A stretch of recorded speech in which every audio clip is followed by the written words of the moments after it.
Hi, I am Rod from Postech Pre-Stressing.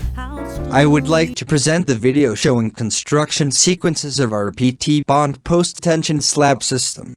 I wish you enjoy. In the first step, the contractor set up scaffolding system and formwork to support the fresh concrete. It has to assure that the formwork system can carry the load of fresh concrete and other construction loads safely. Second, bottom mat rebar, shear reinforcement and anti-burst rebar are installed by the main contractor. Then, our crews will place the support chair, tendons and install other hardware.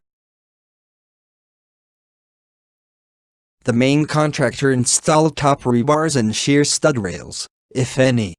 Next, the pocket former and grout vents will be installed by our crews.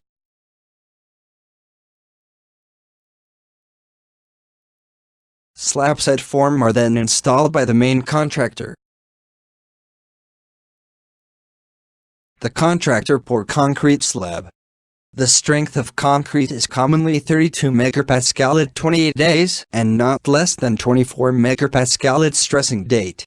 After gaining strength of 24 MPa, typically on the fourth day, stressing operation begins.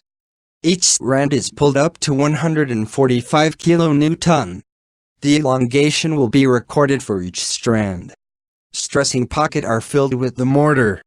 The last step is grouting process. Fluid cement paste is pressurized into grout vent. It is necessary to make sure that all ducts are grouted properly. Repeat the whole process for the next story. That is all. Thank you for viewing this video. For any question, please contact our staff.